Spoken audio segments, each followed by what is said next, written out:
New York still stands tonight, despite being battered by heavy winds and driving rain, as the powerful tropical storm Irene sent river water flooding through streets. Officials warned anyone still in its path to stay at home. 11 people died, and more than 3 million households are still without power. Irene hit land for the second time around 10:30 this morning, just south of Atlantic City in New Jersey.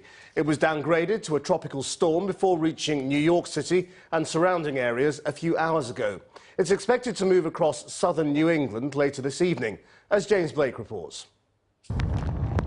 This is the moment Hurricane Irene finally hit land, as one lifeguard building is ripped from its foundations on the beach in Long Island. The arrival of Irene coincided with high tide, and the sea broke past the defences.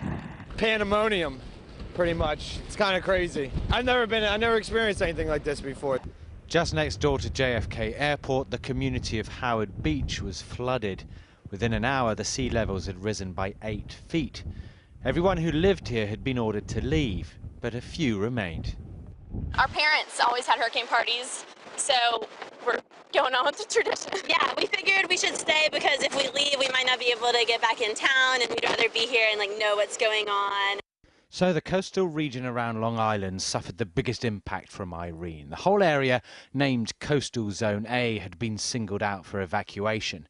Now downgraded to a tropical storm, Irene then moved inland towards Manhattan, where there was flooding downtown in the streets around Wall Street and FDR Drive to the east of the island.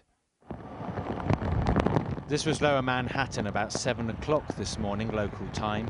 About 2 million people have been left without power and 300,000 have evacuated the New York area. Much of the damage there was caused by fallen trees and power lines. Sad. It was very devastating to see this in the morning when we woke up. Overnight, the city that never sleeps was strangely quiet and deserted. All the transport systems had been shut down, and it's still not clear they'll be up and running again, ready for tomorrow's rush hour. But for all the warnings and the cost of the evacuations, the feared destruction in downtown New York didn't happen. But still, the Federal Emergency Management Agency is being cautious. Our number one message for individuals and families up and down the eastern seaboard this morning is that we're not out of the woods yet.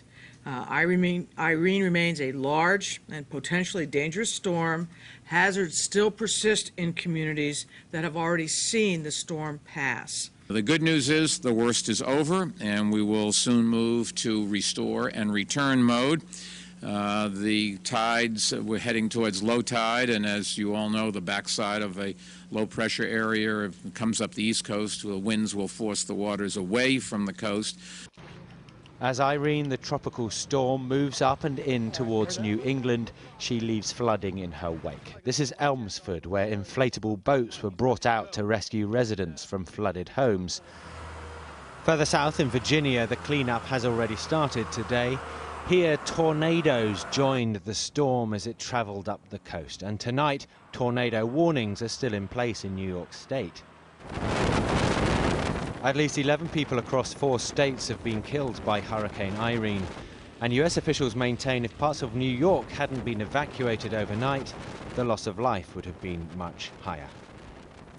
And news is coming in from New Jersey that a firefighter has died from his injuries as he tried to rescue someone from rushing floodwaters in Princeton.